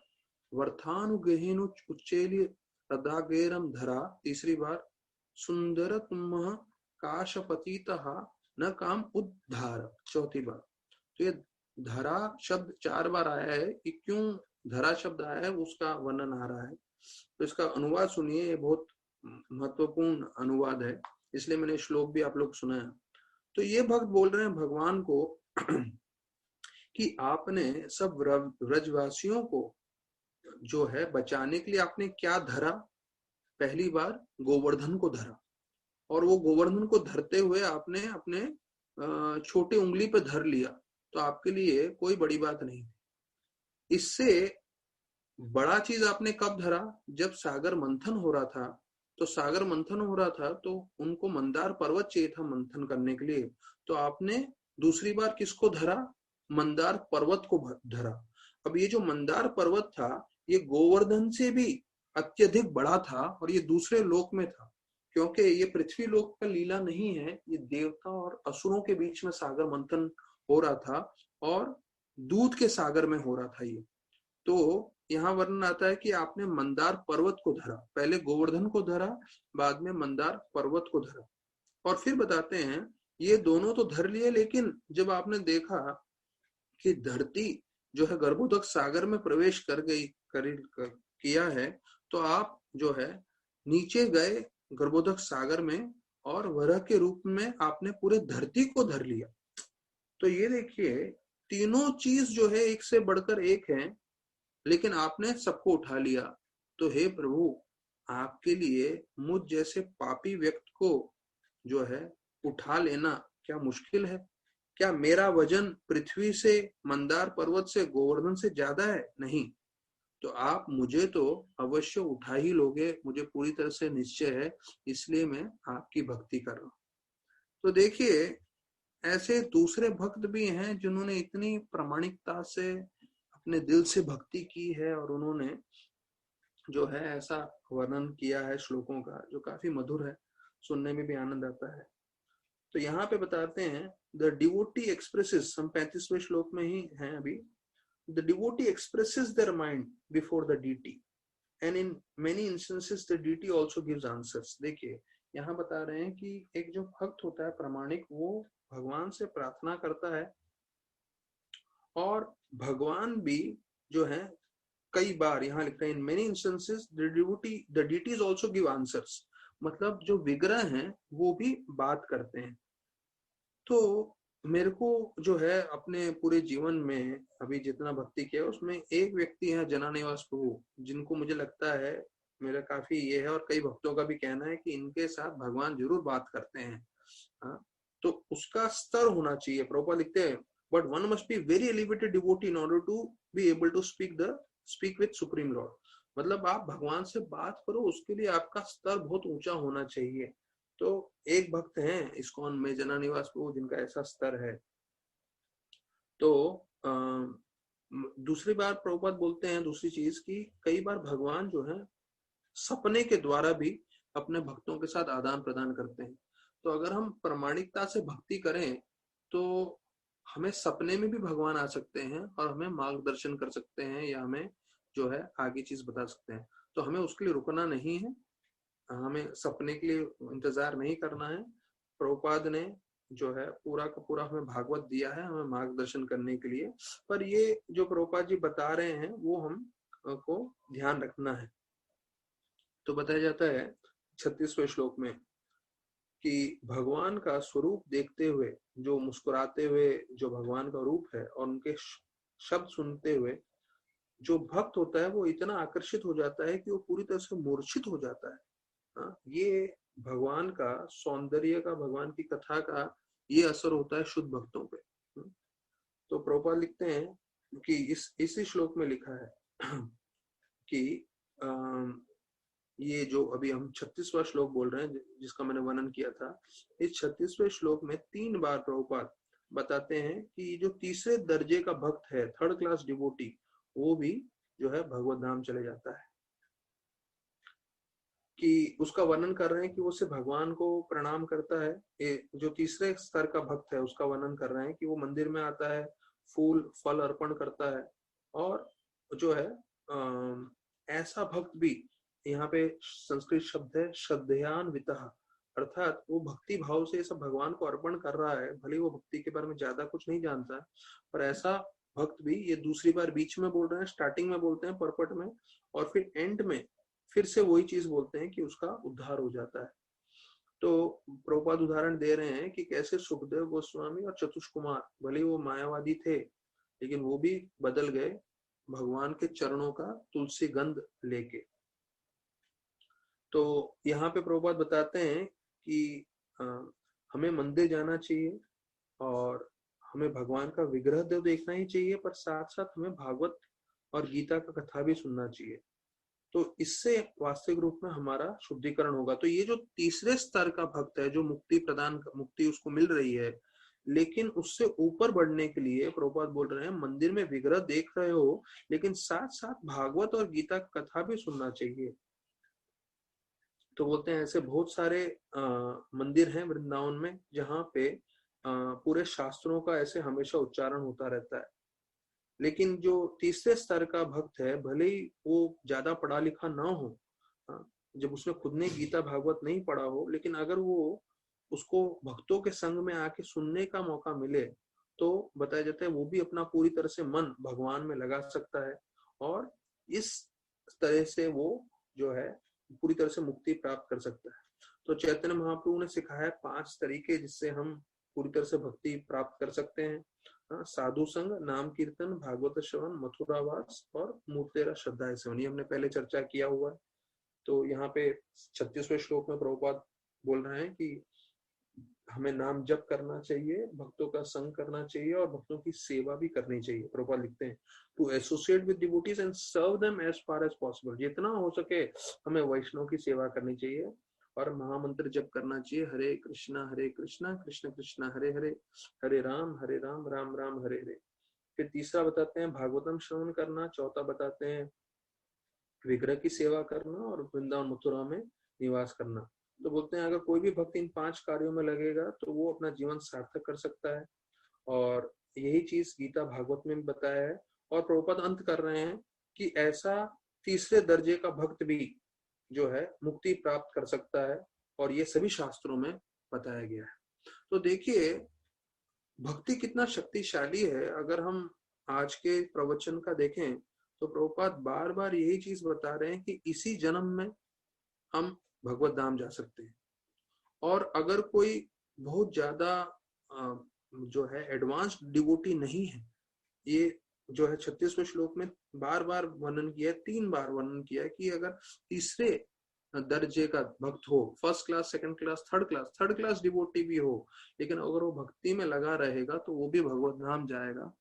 तो हमें एक चीज ध्यान रखना है, कई बार हम कई लोगों का सुनते हैं और कई बार कई लोगों का सुन के हम थोड़े विचलित हो जाते हैं। तो हमें लोगों के से सुन रहे हैं और सुनते हुए ध्यान रखना है कि ये प्रामाणिक है कि नहीं। कई बार क्योंकि कई भक्त जो होते हैं उनको पूरी तरह से शास्त्र का ज्ञान नहीं होने के कारण कभी वो आगे पीछे कुछ कुछ गलत बोल देते हैं। तो हमें ये ध्यान रखना है कि यहाँ स्पष्ट रूप से प्रभुपाद बता रहे हैं क्या कि हर जीव भगवत धाम चले जाएगा, वो भी इसी जीवन में चला जाएगा। और उसके लिए चाहिए क्या कि सिर्फ वो जुड़ा रहे कृष्ण भक्ति से। तो हमें कृष्ण भक्ति से जुड़े रहना है। अगर हम जुड़े रहेंगे तो हम प्रामाणिकता से भगवत भक्ति में जो है भगवत धाम जा सकेंगे। तो अभी हम और जो है इसमें जो है और 44 श्लोक तक श्लोक हैं। तो अभी समझ लीजिए 6-7 श्लोक बचे हैं इस अध्याय के, जो हम कल समाप्त कर लेंगे। अभी हम क्या है 2 दिन से हम राधानाथ महाराज का जर्नी होम पे चर्चा नहीं किए हैं, तो अभी कुछ समय बचा है, तो अंतिम समय में हम जर्नी होम सुन लेते हैं राधानाथ महाराज का। तो हमने अभी तक देखा राधानाथ महाराज कैसे ऋषिकेश में है, और ऋषिकेश में कैसे वो एक जिसको कोढ़ हो गया था ऐसे जगह पे जाके मिलते हैं, और फिर वहां पे लोग उनको परेशान करते हैं, लेकिन उसमें एक माता थी जो उनको बहुत कृपा देती है, आशीर्वाद देती है, और महाराज को लगता है कि जो भी मैंने तकलीफ झेला जो है उसका कोई मूल्य नहीं है इस माता के सामने, क्योंकि माता ने मुझे इतना आशीर्वाद दिया है। और एक प्रेम से माता उनके सर पे हाथ रखी और may God bless you my child, मतलब जो है माता बोल रही थी कि भगवान आपको कृपा दें करके। तो उनको कुछ चाहिए नहीं था, वो सिर्फ आशीर्वाद दे रही थी। तो यहाँ पे मेन चीज आता है, महाराज लिख रहे हैं द जॉय ऑफ गिविंग, मतलब जो देने में आनंद है वो लेने में आनंद नहीं है। तो भक्तों को ये सीखना चाहिए, उनके जीवन में उनको हमेशा देना ही देना चाहिए, लोगों से अच्छा व्यवहार करना चाहिए, लोगों को भेंट देने चाहिए, लोगों को प्रेम देना चाहिए, लोगों को भक्ति देनी चाहिए। जब आप देते रहेंगे तब आनंदित होंगे। तो हम देखते हैं बलराम जी का जब जन्म हुआ था तो बलराम जी को घर पे रोक के जो है केक नहीं काटिंग कर रहे थे। तो अधिकांश समय बर्थडे होता है तो केक कटिंग करते हैं, ये अभी कलयुग का स्तर आ गया है। बर्थडे मतलब हमें देना चाहिए। क्या देना चाहिए? बलराम जी ब्राह्मणों को भेंट दे रहे थे, बाकी सब लोगों को भेंट दे रहे थे, भोजन दे रहे थे, गैया को भोजन करा रहे थे, सबको जो है भेंट दिए जा रहे थे। तो बर्थडे का मतलब है आप भेंट दें भक्तों को, गैया को, मंदिर में।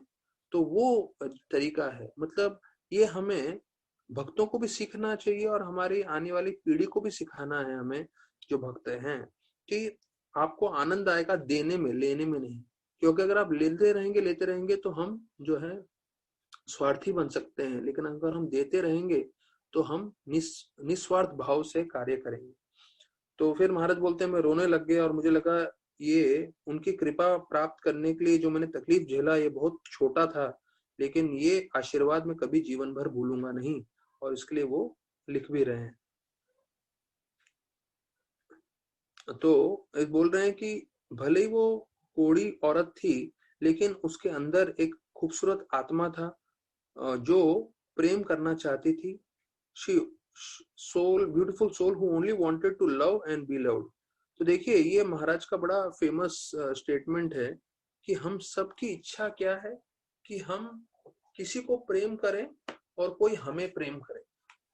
तो ये इच्छा से हम लोग इस भौतिक जगत में बहुत सारे लोगों से हम प्रेम करते हैं, और अगर हमें ज्ञान ना हो तो हम चीजों से भी प्रेम करने लग जाते हैं। तो चीजों से प्रेम नहीं कर सकते, आप चीजों को उपयोग करना है। आप गाड़ी से, मोबाइल से, लैपटॉप से प्रेम नहीं कर सकते, आपको ये सब उपयोग करना है। प्रेम किससे कर सकते हो? आप लोगों से कर सकते हो, भक्तों से कर सकते हैं।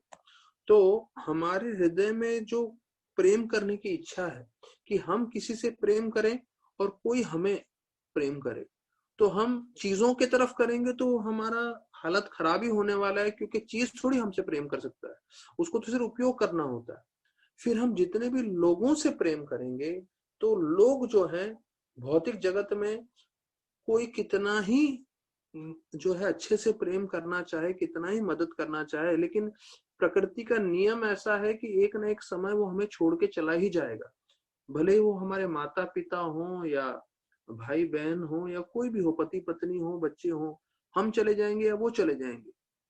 तो प्रेम हमें पूरी तरह से किससे करना चाहिए? सिर्फ कृष्ण भगवान से, क्योंकि वो जो प्रेम है वो हमें जो है भगवत धाम लेके जाएगा वास्तविक रूप में। और भगवत धाम में भी जो है हम जो है कंटिन्यूस वो प्रेम हमें मिलता रहेगा। तो बताया जाता है लोग अपना पैसा लगाना चाहते हैं या ऐसा इन्वेस्टमेंट करना चाहते हैं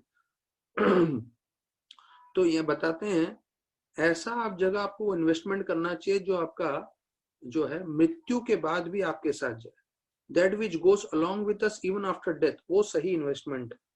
मतलब हमें ऐसा जगह अपना समय डालना चाहिए, अपनी पूंजी डालनी चाहिए जो मृत्यु के बाद भी हमारे साथ जा सके। वो क्या है?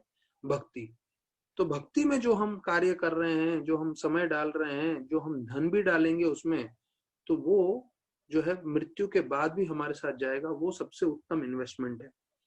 तो जब हम सबके हृदय में इच्छा है कि हमें प्रेम चाहिए और हम किसी को प्रेम करें, तो भौतिक में किसी भी व्यक्ति के साथ हम करेंगे तो हमें निराशा ही मिलने वाली है। तो करना चाहिए क्योंकि हमारी जिम्मेदारी है आश्रम में, लेकिन हमें साथ साथ कृष्ण के साथ प्रमुख रूप से करना चाहिए। तो महाराज लिख रहे हैं कि महाराज ने एक उदाहरण लिखा है इसके बाद कि हमें किसी को ऊपरी भाव से नहीं देखना चाहिए और उनमें जो अवगुण है वो नहीं देखना चाहिए, क्योंकि उसके अंदर जो है बहुत अच्छी चीजें भी हो सकती हैं। तो विशेष रूप से बोलते हैं कि कई लोगों के हृदय में जो है बहुत मुश्किलें और उनके जीवन में बहुत कठिन परिस्थितियां आई हैं और उन्होंने बहुत दर्द देखा है, कोई बीमारियां देखी हैं, इसके कारण उनकी ये परिस्थिति है। पर हमें उससे जो है गहराई में जाना चाहिए और उसको जो है देखना चाहिए। जैसे बोलते हैं, प्रभु महाराज लिखते हैं, a saintly person will hate the disease but not the diseased. मतलब जो बीमारी है वो हम पसंद नहीं करते, लेकिन बीमार व्यक्ति को जो है हमें प्यार देना चाहिए, उसका ध्यान रखना चाहिए। बीमारी हटा देनी चाहिए, पर ये नहीं कि हम वो जो बीमार व्यक्ति है उसको भी हम नकार दें, ऐसा नहीं करना चाहिए। तो जो हर किसी व्यक्ति के अंदर कुछ बुराई है भी, तो वो बुराई हम हटा सकते हैं, हाँ, लेकिन वो व्यक्ति जो है वो हमेशा अच्छा रहता है, क्योंकि महाराज लिखते हैं कि हर एक आत्मा वो हमेशा जो है वो उत्तम ही है। क्यों? क्योंकि वो भगवान का अंश है। तो ये हमें समझना है। तो फिर महाराज बताते हैं कि मैं देवप्रयाग पहुंचा ऋषिकेश से आगे चलते हुए, और वहां पे मैं एक ऐसे व्यक्ति से मिला जिसके बारे में मैं अपने जीवन भर उनको भूल नहीं सकता हूँ। तो महाराज बताते हैं मैं उस व्यक्ति से कैसे मिला, मैं आपको बताता हूँ। ये भागीरथ और अलकनंदा जहाँ पे मिलते हैं, वहां पे उसको प्रयाग उधर बोलते हैं, देव प्रयाग। तो वहां पे मैं स्नान करने जा रहा था। मुझे मालूम नहीं कि वहां का कितना जो है पानी का बहाव तेज है, उसका मुझे ज्ञान नहीं है। तो अभी मैं आपको बताऊं कि मैं भी जब गया था इस चार धाम यात्रा में, तो मैं पहली बार जब गया था तो जनानिवास प्रभु पंकज जंगरी प्रभु दोनों के साथ था। तो उनका ऐसा था कि वो हर जगह स्नान करते थे, जहां भी तीर्थ स्थान पे थे, वो मंदाकिनी, अलकनंदा, भागीरथी। तो उनका काफी था कि क्योंकि इतने बड़े पुजारी हैं, इतने 50 साल तकरीबन हो गए हैं दोनों ने इतने हेतु की भाव से भक्ति की है, सेवा की है। तो जब वो स्नान करने के लिए गए वहां पे, तो बताया जाता है कि इतना ठंडा पानी था। तो मैं उनके साथ था, तो मुझे भी मतलब हिम्मत नहीं थी ठंडी पानी में स्नान करने की, पर क्योंकि वो डुबकी लगा रहे थे तो मुझे भी डुबकी लगाना पड़ा। तो वहां के लोग जो उधर लोकल लोग रह रहे थे वहां पे पहाड़ पे उत्तराखंड के, हाँ, तो वो लोग बोलने लगे, अरे यहाँ पे कोई स्नान नहीं करता, आप गिर जाओगे। और आप, क्योंकि क्या है, अगर आप 3 बार चक्कर डुबकी लगाओ उस पानी में, तो पानी ऐसा बर्फ बर्फ का पूरा पानी था कि आपको चक्कर आने लगता था। और चक्कर आके अगर आप गिर गए तो तैरने का कोई सवाल ही नहीं होता है, क्योंकि कुछ ही मिनटों में आपका पूरा शरीर को बर्फ बना देगा वो। तो मेरे को भी इसका अनुभव है, ये जो महाराज बता रहे हैं। और स्पेशली वो अलकानंदा में जो बद्रीनाथ में है, वहां पे तो इतना तेज पानी का बहाव है, मतलब उधर मुश्किल से कोई भी डुबकी नहीं लगाता होगा। एक आध किसी ने लगा दिया तो लगा दिया, पर चेन पकड़ के भी डुबकी लगाना जो है बद्रीनाथ में बहुत ही मुश्किल है, उतना बहाव है अलकानंदा का। और पानी इतना ठंडा है, पूरा बर्फ है। मेरे भक्त गए थे मेरे से पहले, वो बता रहे थे, प्रभु जी वहां पे जो है सुबह को ब्रश करने के बाद मुंह में पानी डालना मुश्किल हो जाता है, इतना ठंडा पानी रहता है और इतना वातावरण ठंडा रहता है। तो उधर पूरा समय बर्फ ही रहता है। जो मई महीना सबसे गर्म है, गर्मी का समय रहता है, तो वहां पे आप 3 स्वेटर पहन के आप कैसे वैसे जो है अपना को आप संभाल सकते हो मई महीने में, जब सबसे गर्मी का समय है। नहीं तो बाकी समय सोचिए उधर क्या होता होगा। तो जैसे बोलते हैं ना, उससे आप पानी लेके मुंह धो नहीं सकते, इतना ठंडा रहता है पानी, इतना वातावरण उधर भयंकर रहता है। तो वहां पे ऐसे जगह पे महाराज ने स्नान किया। तो महाराज बोलते हैं कि जैसे ही जो है मेरा पूरा पैर फिसल गया और मैं बहाव में जा रहा था, तभी जो है एक शक्तिशाली व्यक्ति ने मुझे पकड़ लिया। और महाराज बताते हैं कि उसने मुझे पकड़ के खींच लिया। तो तो उन्होंने फिर अपना हाथ मेरे कंधे पे रखा और मेरे सर पे रखा, और उन्होंने मुझे सुरक्षा के लिए कई मंत्र जप किए, और ये थे कैलाश बाबा, महाराज बता रहे हैं। तो ये कम से कम 60 साल की उम्र में थे, लेकिन उनका शरीर बहुत मजबूती से बना हुआ था। तो महाराज बताते हैं मैं उनके बारे में काफी चीज सीखा, और उनका जो जटा थी, उनके सर पे बाल थे, वो हमेशा बांध के रखते थे, महाराज बोलते हैं, लेकिन अगर वो खोल दे तो जमीन तक चला जाए। और बताया जाता है उन्होंने तकरीबन तकरीबन कई सालों तक जो है 20-30 साल से ऊपर उन्होंने कभी बाल ही नहीं कटवाए थे, उनके पूरे बाल ऐसे जटा के रूप में थे। और फिर महाराज बोलते हैं कि कैलाश बाबा पहले ऐसे साधु थे जिन्होंने मुझे सिखाया कि कैसे आप जो है प्रामाणिक साधु बन के जो है यहाँ वहां घूम सकते हो। तो बोलते हैं वहां पे रात बहुत ठंडी रहती थी, अभी ये तो देवप्रयाग की बात कर रहे हैं, और महाराज बोलते हैं हम लोग पहाड़ों पे सोते थे और जो है इन नदियों की तरफ देखते हुए, मतलब गंगा की तरफ देखते हुए सोते थे। तो एक रात उन्होंने जो है अपना कंबल दिया, पहले तो मैंने इनकार किया, लेकिन फिर उन्होंने मुझे बोला कि नहीं आप ले लो, बहुत ठंड है।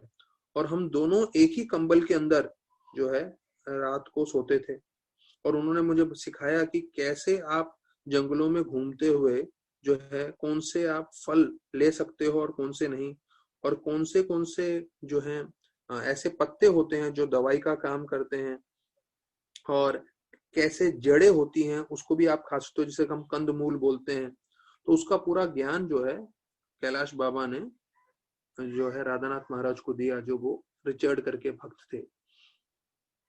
तो उन्होंने ये भी बताया कि वास्तविक रूप में जो साधु है वो किस तरह से मधुकरी करता है। अभी जो मधुकरी है वो एक अलग चीज है, मतलब एक ऐसा नहीं कि साधु जो भीख मांगते रहते हैं वो है, वैसा नहीं है। एक मधुकरी मतलब एक सम्मान पूर्वक कार्य है, जो आप किसी के भी गृहस्थ के घर में जाते हो तो आप जो है उनसे कुछ भोजन मांगते हो। तो जो प्रामाणिक लोग हैं वो जानते हैं कि ये प्रामाणिक साधु हैं और ये पूरी तरह से भजन क्रिया में भक्ति में लगे हुए हैं, तो इनको भोजन देना हमारा कर्तव्य है। तो वो ऐसे भिखारी करके आपको नहीं ये करते, पर वो समझते हैं कि ये साधु हैं, ये पूरी तरह से भक्ति में लगे हैं, तो सम्मान पूर्वक वो आपको भोजन देते हैं और इसे मधुमक्खरी बोलते हैं। मेरा खुद का मैं आपको अनुभव बताऊंगा कि कई साल मैं साधुओं के साथ आश्रम में भी था। तो जब वृंदावन में गए थे तो मेरे को मेरे सीनियर डिवोटी ने बोला आपको ने कभी मधुकरी की है? तो मैंने बोला क्या होता है मधुकरी, क्या होता है? तो उन्होंने बोला आपको किसी के घर में जाके भोजन मांगना होता है। तो मैं बोला अरे ये तो मैंने नहीं किया। तो बोले नहीं आपको करना है, आपको सीखना है। तो उन्होंने बोला जाइए आप ब्रजवासियों के घर में जाके बोलिए माता रोटी दो करके, ऐसे करके आप मांगिए। तो मैंने बोला ठीक है, अगर आप लोग बोल रहे हैं तो मैं करता हूँ। तो एक भक्त ने मुझे भेजा ब्रजवासियों के घर में, तो उधर हम लोग यात्रा में थे, तो उसके बीच में मैं गया और मैंने बोला कि रोटी दें। तो उसने जैसे ही मुझे देखा तो क्योंकि क्या हम लोग धोती कुर्ता में थे, तिलक विलक था, और जो है हाथ में बिल्कुल रिस्ट वॉच पहन के घड़ी में, तो समझ गए कि ये जो है ऐसे मांगने वाला साधुओं में से नहीं है, इसको तो जो है इस्कॉन वाले हैं या जो भी है, ये ऐसी मतलब यहाँ के व्रज की रोटी लेने के लिए आए हैं। तो उसने खास मेरे लिए गरम गरम बना के दिया, तो मैं लेकर आया और मैंने बताया कि हाँ भाई मेरे को मिल गया रोटी, और अचार उन्होंने डाल के दिया था मुझे। तो एक जगह तो ऐसा हो गया कि वो दे रहे थे और थोड़ा लेट हो रहा था, बस निकलने वाला था, तो मैं घड़ी में टाइम देख रहा था। तो उन्होंने भी मुझे देखा, उन्होंने कुछ बोला नहीं, पर मेरे कार्य से उनको समझ में आ रहा था ये मधुकरी कर रहा है पर इसको कहीं भागने की भी जल्दी है। तो यहाँ पे बता रहे हैं कि महाराज कि उनको सिखाया गया कि किस तरह से मधुकरी करते हैं, और मधुकरी मतलब एक सम्मान पूर्वक कार्य है, तो वो कैलाश बाबा ने सिखाया। कैलाश बाबा उनको और बहुत कुछ सिखाते हैं, वो सब हम श्रवण करेंगे कल के कथा में शाम को 4 बजे। बहुत बहुत धन्यवाद सभी भक्तों का। हरे कृष्णा।